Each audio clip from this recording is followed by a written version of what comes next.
Can you feel it? Can you feel it? Can you feel it? Can you feel it? Can you feel it? Can you feel it? Can you feel? Can you feel it? Can you feel it? Can you feel it? Can you feel it? Can you feel it? Can you feel it? Can you feel? Can you feel it? Hello, friends. Welcome to Forsa, the podcast that dives in to explore the nature and experience of being alive. I'm your host, Tracy Breathnach, performance artist, writer, researcher, mother, lover, all-round deep diver into embodied experience. What does it feel like to be alive? How can I describe it and communicate it? How can we learn from each other's experiences of aliveness?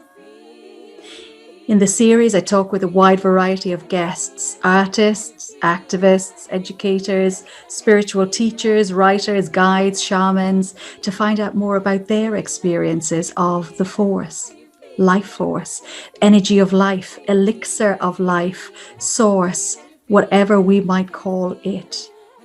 I hope it brings something new to your experience of being alive. Can you feel it? Can you feel it? Can you feel it? Can you feel it? Can you feel it? Can you feel it? Can you feel it?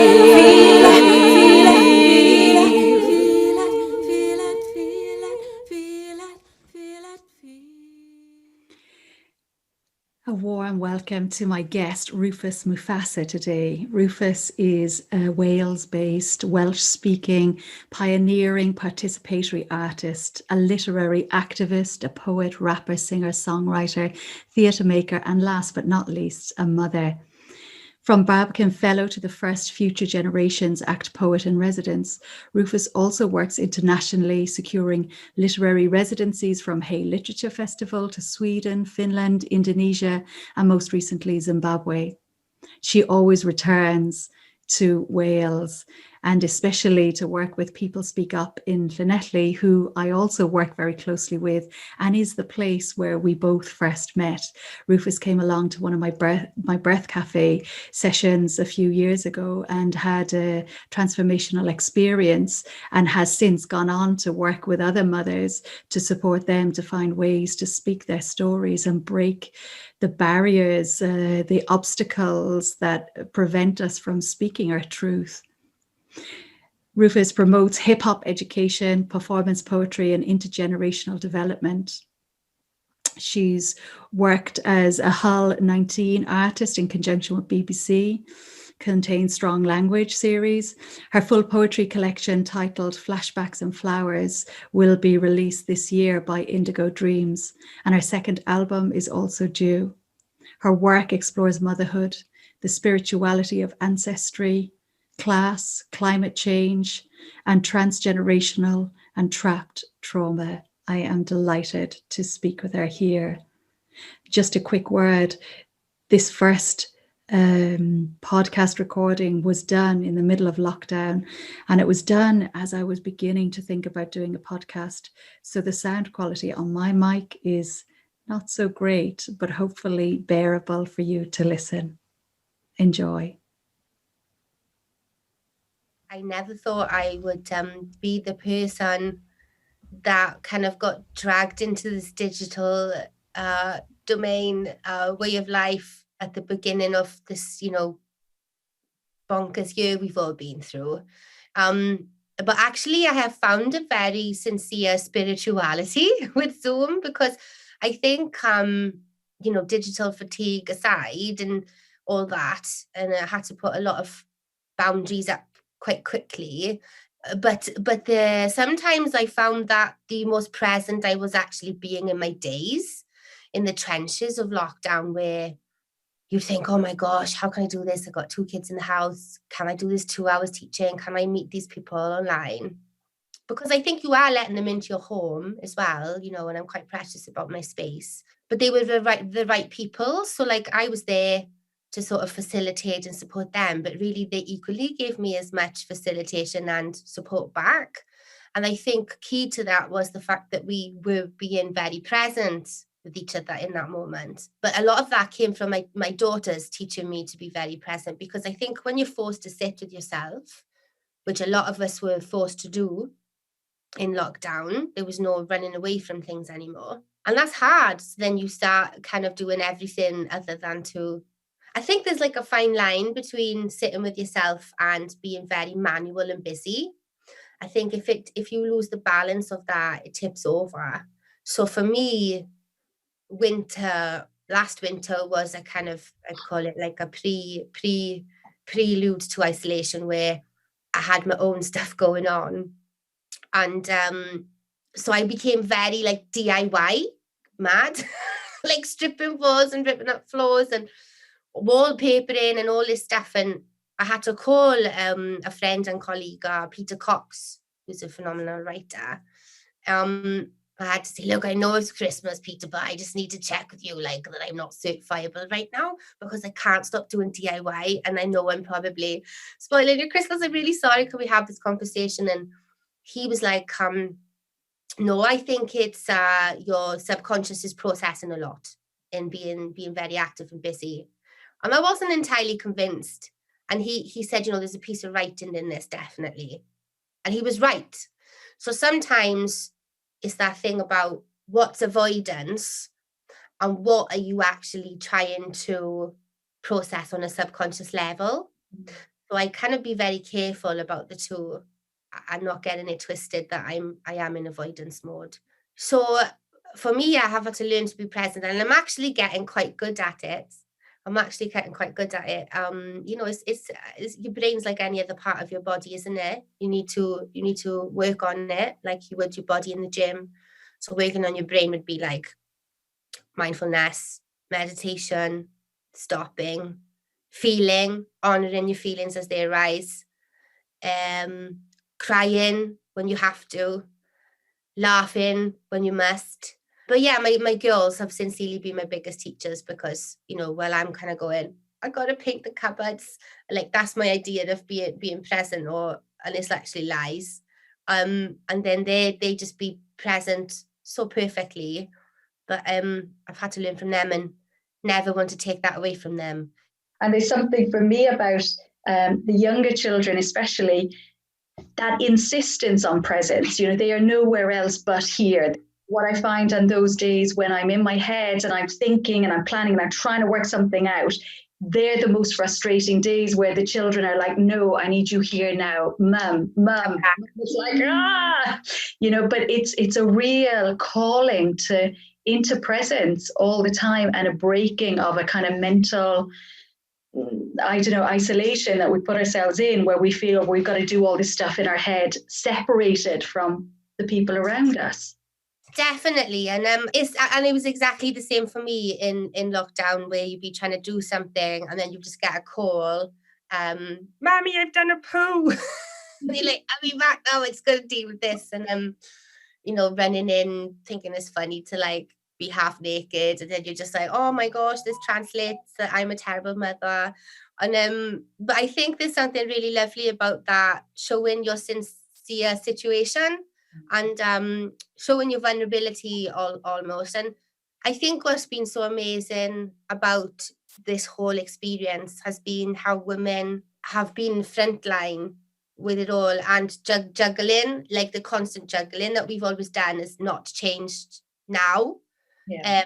In the new present, if you like. And I think there's been something really nice about that, actually. And sometimes I'd feel like, oh gosh, I'm not very good, and I'm going, I've got to do this, I've got to do that. But then at the same time, you've shown them how you keep driving that ship through this unknown territory. So actually they would have learned so much from me doing what I'm doing,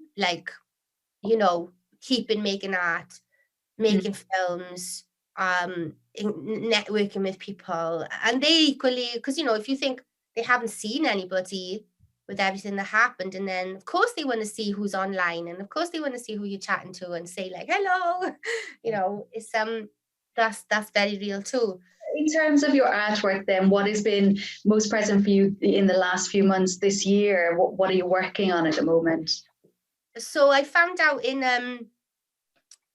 November last year that my book had been picked up by Indigo Dreams, a publishers in Devon. So in my head, I was like, yeah, this is going to be finished by September. It's going to be published. And, you know, it didn't quite happen like that. I have finished the book. It's in the final stages now. But I've kind of taken the pressure off when it happens, when it doesn't happen, because I just got faith. It's happening. Stop freaking out about the other stuff. Let that to the gods and everything, you know, worry about that. But I finished it and it's really impressive. And I understand that I wouldn't have been emotionally ready in September anyway. I realized now I had to go through a lot of things to be ready for, because the book is quite deals with quite complex issues, and I'm being very honest in my childhood experiences and things like this. So I don't think I would have been ready at the time. So the timing is, even if it's not on time, doesn't mean it's not the right time. Does that make sense? Well, who sets the time, isn't it? It's like it says it's got to be done by then. Yeah, definitely. And I've kept making music, and I wasn't quite sure what was happening there, because the book was like, finishing the book was almost like going back and picking at scabs, and that's not always like easy. And then I was making a lot of music, so I'm like 8 tracks into like a, you know, second concept album, and that's been really interesting. But there's something very present about making music. I find when I'm doing the music, because the music was helping me process and be present with what was going on now, and the working on the book was like going backwards and picking at scabs. So I had to find a relationship between the two and be like, look, you enjoy doing the music side of it so much, and that's going to be there waiting for you as a reward once you do what you got to do first. But for me, definitely, I've realised that the music or songwriting is as present as it gets for me. And I could literally lose like 3 hours just sat making some beats and experimenting and writing songs. And like, you can even see like my songwriting game is like switched up, and it's very conceptual and avant-garde. And I've been really into like sort of like deep South gospel and blues music, and also Erykah Badu. Like, I always liked her, but I really love her now. And but most mornings it's usually like a toss-up for me between at the minute Erykah Badu, the Sudan Archives, which is a new one, which someone, Richard Thace, recommended me recently, and I'm really glad he did. That's great. And also Bugsy Malone. So a few people now are going, Ruth, no, really? And I go, no, I gotta say, because I think with the Bugsy Malone thing, but also he talks about like being like king of the north, and this kind of like really sort of like warrior sort of thing going on. And some mornings I need to hear those words and I need to believe, I need some fire, and I need to pretend I got guns like for 5 minutes. Yeah. So that's been quite interesting, and I'm trying to write about it at the minute. I'm not quite sure where I'm going with it. But I for me as well, I mean, with what's happened, I might be going off on one a little bit now. All but right. So like with what's happened with COVID, it's never made us more like divided. So like nation-wise, so like Scotland's got doing its own thing, Ireland got Wales and England, and then how Wales is like got this real sincere inquiry about independence, and but there's elements of like English hating that has come in with some of it that I felt a little bit like, oh, I don't know how I feel about this. And I'm kind of trying to write about it in a thing of the excitement of independence, but also kind of paying homage to the voices of the United Kingdom and the different accents from my friends that have pulled me through this. I'm sort of saying, I still see you all as my brothers and sisters. Does that make sense? Yeah. So that's kind of where I'm at now. Yeah. I mean, I've definitely seen that across the creative industries, people throughout the UK coming together in a way they never have done before, and in a way, because that's the only way we can come together online, but more opportunity of that. So people are closer, further away, and also we're more rooted locally because we are here. Yeah. We're not going anywhere anymore.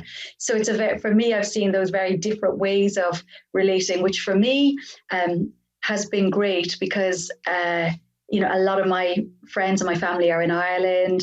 They're further away anyway, so I haven't missed them so much because I've actually had more contact with them online, I feel, than definitely.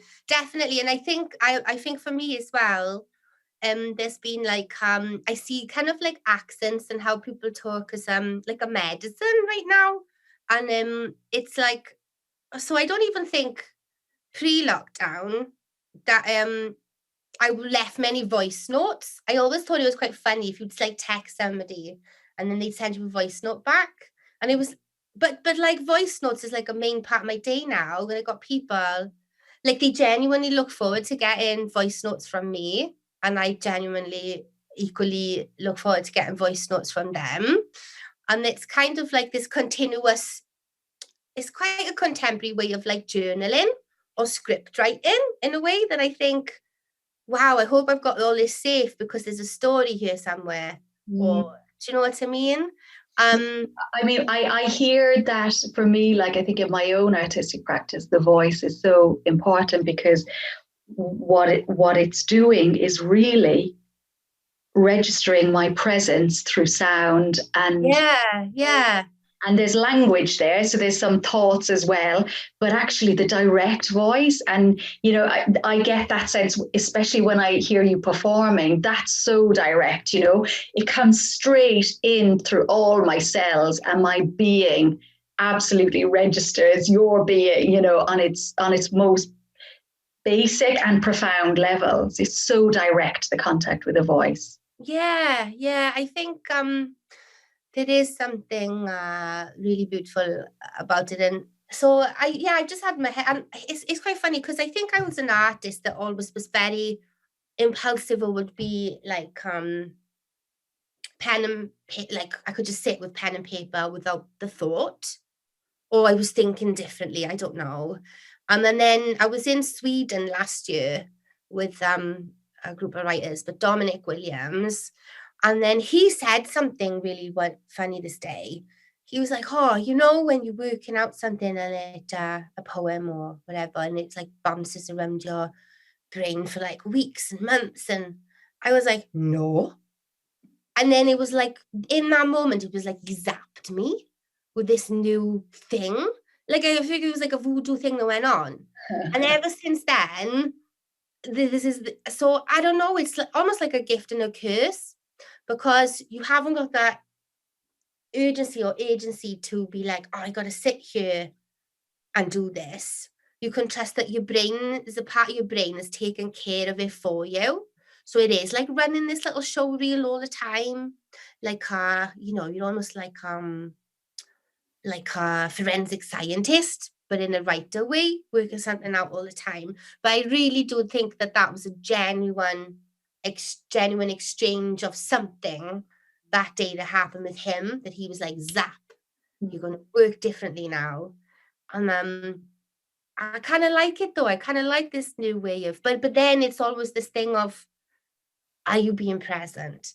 Are you in this other world? What's going on? But then I don't think I would survive here without the other world either. Do you know what I mean? So I do feel like I'm wading through a few different terrains at the minute, but I don't know any other way of being. And I'm scared of any other way of being. I suppose. I don't know. It's really common. I've been speaking with people recently about the risk of being present, the risk of being here now. And for any of us who've had trauma, particularly in our lives, there are so many risks associated with that, because those younger parts of ourselves, for them, it's too risky. And it's like, how, as our adult self, can I be here and look after those younger parts of myself and say, it's okay, I've got this now in this new this adult body, you know? Yeah, and I think a lot of the work, so a lot of my work has been about, so in the book, in the album, in everything really, has been about looking back. So like, and I think you're doing that for your younger self, because it's like, you know, your inner child, and she's getting quite excited now because she's like, wow, you've taken some real time to like really listen to what I've gone through, or what I'm trying to say, or how I translated the world for you to get you here. And but it's almost like I'm writing this stuff for my inner child, and I'm looking back and go, oh, that's so. Do you know, like you have so there's something I might share with you now where I talk about staying with my cousin, summer of '94. So you kind of, there's the story of your transition in between girl and woman, and relaying that story, even though it's my story, is kind of not my story. It's like something else's story. Like, do you know what I mean? And then I was just like, oh, I'm so sad for you, because you just wanted a family, and you're seeing things so naively, and you know, you're so beautiful, and everything's going to change very quickly for you in a minute. But we're not going to worry about that. We're going to tell this story first. Will you do the poem for us? Yeah, okay, I'll do the poem. So I have a song I released as well, and it's actually called Walk Around the 90s, and it crosses between me talking about, you can check this on online. There's a film, some dancers did this beautiful film for it as well. But it talks about the 90s as in a time when, you know, that would have been like my peak hip-hop inquiry, and talking about our poets as prophets, which I think we lost sight of. I never did, but some people maybe have never seen our rappers as prophets. That's what I'm trying to say. And how much they were saying about everything that's come up now with the civil unrest and Black Lives Matter. You know, that's been part of this culture, my culture, for a long time. And also talking about this man I met in a church in Ghana, and how he taught me to see with my eyes closed. But that was all from 90s. But this is the summer 94. No one's heard or seen this. Summer of 94. 1. I still play with dolls on the low like, but I already wear a bra on the low like. My cousin Ferret has huge boobs and 2 children, hamster and mouse. I'll spend most of the summer make-believing at their house. Their dad is an out-of-shape eagle, rules the roost nonetheless. He raises his voice regular, I don't mind. It's less frightening than my daddy's silence. Ferret trusts me with her babies. I sing them to sleep, and I'm waiting when they wake. The sun shone bright that summer. We walk miles together every day. From the red brick row of council houses on the hill, through country lanes and windy back roads, hamster on my back, his arms tightly wrapped, mouse sat sunny in her mobile throne. Passing cottages and bungalows, phone boxes, wild blackberry bushes. Legend has it this is the Lost Lands, a base for broken women who've been banished. Widows, well, that's one thing. Witches is another. But some of these women chose to leave husbands, find new lovers, and they can sustain themselves. They grow roses, have ponds full of frogs, and their homes are as beautiful as their gardens. They live alongside wildlife, cats and dogs. And they were always smiling, offered me and my babies milk and cake, said I was a good mammy, but blessed us to make sure we got home safe. And when we got home, we all had tea. I kissed my babies good night, bless their sleep. The king of the castle sits in his cheap blue velvet throne, in charge of the TV. But Ferret tells him it's my turn now, and I always chose my favorite movie. This small victory is huge because I get to see my Johnny, Dirty Dancing, but I could never be baby. My boobs are already bigger than hers. My hair got real dark, but I'm so glad I get to watch this, even if I don't quite get some parts. This is the best summer ever, playing big girl, playing house, longing for my Johnny to show up and love me, as much as I love hamster and mouse too. On those walks, we met Cat Lady. She seemed younger than the rest. Not crazy cat lady like the drama teacher I'll soon get. This was a feline flex beyond finesse. This pint-sized Cleopatra worshipped the moon and the sun, dark, delicate, doll-like features, but her arms were made of guns. And her chest was tiny, but she oozed sexuality. She dripped in sureness and in-control femininity. She left behind a mansion. There's different levels to happy, clearly, or maybe age doesn't exclude the longing of finding your Johnny. Others would rather you did this on the low, refrain from putting freedom center stage. But Cat Lady drove the biggest bright red Mazda with pride, her head held high, rejected their shame. And she could survive on the sun and fancy French breakfast that sometimes lasted from sunrising to midday. She wore war paint like the ancients and learned that her body wasn't a house for men's pain. We are pre-Britney Spears, but she's hit me, baby, one more time, and a teacher. She sings, you want a piece of me, middle fingers up to the haters. Our shared story doesn't go to plan, but here right now, she shows me womanhood, Europe, the sun. But much later on in my journey, this summer will remind me how to totally fucking boss it when learning to leave a man. Yeah, that feels very... It's interesting hearing that today, and thank you for sharing it. And I feel privileged that it's the first time you've shared it in a public way, and the practice of learning to leave a man and to become your own woman in a way that is not in relation to a single man or all men. It for me is very present in my life, in the sense that my mother left my dad after a very unhappy marriage for a long time. There were loads of issues in it, and very poor. So there was no sense of having something to go to. And in the end, it was just doing it, and very alone in doing it. Yeah.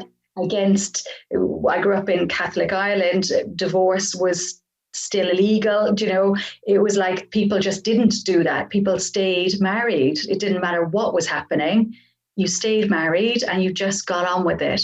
So to learn how to leave a marriage, for her was a massive step and it must have taken, tremendous courage. Yeah. But my mum, she, left my dad in the 80s. And I, let me tell you, it's hard enough now. I can't even, she must have been, I don't even think she realizes how brave and pioneering and everything that she was. Because nobody tells you these things, how to do it or how hard it is, or the people that will have opinions about it. And, it's quite, but I think what's been so fascinating for me the last few months is, and I didn't even realize it. It wasn't until my friend Julia, she read some of my things and she said, I really love this time thing you got going on, this time travel thing where you're telling a story, but you're mentioning something that's going to happen in the future, or you're pulling back from something in your past, all in the same body. Because I feel like that's what I've learned the most this year, is that time is not linear, and how much teachings you're going to pull on again, or you'll have a realization of that something was a teaching that you just totally thought oh yeah, I just like watching Dirty Dancing. But actually it is more than that. Or you're talking about this woman that just drove this car, this red Mazda, and you know now, you go, oh my God, she was being slut shamed, but you do and you don't realize that at the time. Yeah, it's we've only got this new vocabulary or a permission to say things as they are now, really, haven't we, to understand it and say it as it is.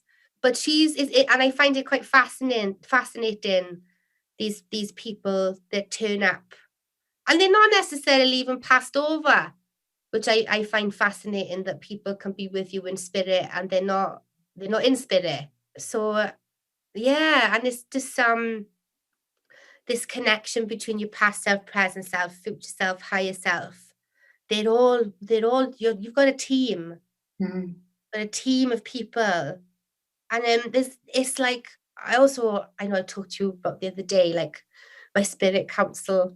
And I was telling my friend Kira, and I was going, yeah, I went to the ancient stars and I see my spirit council, and so-and-so was there, and Chief Joseph was there, and I've known him since I was a little girl, and I've got a new one now. And he's not this way of thinking at all. But he finds me very fascinating by how I think and see the world, and understands, because of how I see and think, that's how I do what I do, and and he would never pull any of that away from me. But he did say the other day, he was like, you're going through a tough time, and it's great that you think like this and believe these things and pull on this and that, but I just want you to know it's you're doing this, like, you were strong, you were really doing this. And then I go, yeah, me and about 4 other people is inside me. Yeah. I just don't feel alone, even if I'm on my Yeah.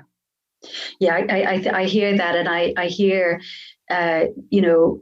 well, I think a lot of different kind of points related to that, but I think this sense of being able to be resourced and feel supported by the invisible as much as the visible, it's so important. And I think we have experiences as children where we know that as a real thing, whether we call it imagination or whatever we might call it. And as adults, again, we have to kind of limit that, or there's a sense of the social conditioning that that's no longer real. So do we talk about it then, and then if we talk about it, it might feel a bit weird or whatever. But for me, that's as real as anything else. It's as important as anything else in my life, my own inner world, and my own connection to different parts of myself. Yeah. I just want to be riding all of this without that, I don't even know if it's like spirituality or survival strategy or what this is. But it's working for me, and it's like, I just I've realized, I think I've known for a long time, but I really realized the last winter. I was going through the freedom program, and I was like, right, you go in here now and you're like, you're going to leave the other stuff at the door. And I was in my first session, and I was literally catching poems from the air. I was like, I can't help it. I gotta catch it. My pen and paper, writing it down, and there's no difference between me and the artist. It's exactly the same thing. And and that's great, because you on the days you're like, oh, I haven't done this, and I need to be present with my kids, X, Y, and Z. And it's like, yeah, but your artistry is fine. It's not going anywhere. You're never going to forget how to do this. You're doing it every day. It's exactly what you are, what you came here to do. And for X, Y, and Z reasons, or class reasons, or whatever, it might have taken me a bit longer to get where I need to be. But had I not done that journey, I wouldn't be who I am and think what I think. And do you know what I mean? I do. And I go back to your comment about time, and like, who knows where we need to be, and who said we needed to be there anyway. This sort of sense, younger part of ourselves that sensed we should be somewhere, but actually we're only ever here, where we are. Yeah, definitely. And it's I feel in a good place, and I don't know if I've said this already, but I've had been meaning to get my downstairs toilet fixed for ages, and that's just been done. I got brand new downstairs toilets, like the poshest room in the house, smallest room and poshest room. And upstairs, I had a problem with upstairs bathroom, that's getting fixed. I've got doors. I've got two doors upstairs, and we've got 2 brand new doors. But I think we said earlier, that's symbolic as well, isn't it? About everything being right and sorted, and boundaries and safety, and you know, I think last year there was a workshop we did with Eleanor and about the selkie. And I'd never really, I think I'd heard briefly about the selkie from one of my poets that was with me on the Indonesia trip. And she talked a lot about selkie, but it kind of went over my head. But then it must have been this Roseanne Watts, that's it. And I just find it quite fascinating because I had this realization in August last year. I was in this workshop as a participant, and I don't know what happened. Like something happens when you sit in a circle of women, isn't it? And I just they asked me a question, and I just had no control over what was coming out of my mouth. And I just broke down crying and was like, this has been happening to me the last few months, and I've been through this and I've been through that, and I haven't told anyone, and here we are. You will just deal with what I've just given you. And then it was like, whoa, and I'm just sat there and held space for me. And I cried, and I felt like a huge weight to be lifted off my shoulder, because it was like the first time I said that open and honestly. And at the same time realized I was like, I'm a selkie, yo. What's happened to me? Like they've stolen my coat. They've hidden my coat from me. I have got to get that back now. And it just changed my life. And I think that's what's so wonderful about storytelling, that it's not storytelling, is it? It's not just storytelling. It's like permission to see yourself in the story, or permission to learn, permission to you know what I'm going with this, don't you? So it's not just story. There's so much from story, and the best stories are the one that you do see yourself in. And I saw this Malaysian theatre thing called Letter to the Sky. It was like a puppet stroke dance show, and it was like it was about this little girl whose dad was going to die, and then Puno, the death god, or he was just this big marshmallowy lovely looking thing, comes to get him, and he's like, I'm not ready to go, I got to do things, for my little girl first. And but I sat in that theatre for an hour and a half crying my eyes out about a grief of my Uncle Gwyn passing a few years before that I'd never actually dealt with properly. And I was like, that's present. Like, you're sitting here, this show ain't even about the show. This show now is about you and your Uncle Gwyn having that opportunity to say what you got to say, throw some lines under things, be cross with him about things, say you love him about things. And it was like a really deep healing thing for me that was very, very real. So I think that's what's, it's about amazing about story and theatre. And, it's quite interesting. I don't know where theatre is going to go right now, but I just think we need it now more than ever. And theatre needs to work out its language and voice and everything throughout all this. And the people need it. The people need it. It's going to be the most frontline way of processing mass trauma, if you like, because we would have all been so busy processing so much stuff and switching frequencies that who's going to be there holding your hand to process it on a deeper level coming out of this, and make sure we've got safeguarding measures in place for things that, whatever they're going to throw at us next. I don't know. This has been a bonkers year, but probably one of the best ones of my life, which I don't know if you're meant to say that out loud, given the circumstances, but I just did. So well, I have to say, I struggle with any sense of we have to talk about the year in a certain way, because I think that's where, for me, a lot of my work around how we become limited in our experience of being alive, because we have to fit into some kind of cultural narrative that's being written for us. I think, if you break it, it was difficult before. I mean, it was so difficult before that I actually look back and think, as you're running around with your head hanging off, haven't processed X, Y, and Z properly. You're in charge of 2 kids. You got to keep the money coming. You got to do this. You're like, some days my eyes be rocking in my head, and I'd be like, I got to go back and do a night shift now. And so like the before was difficult, and no 2 days are the same, and But I've learned a lot about myself.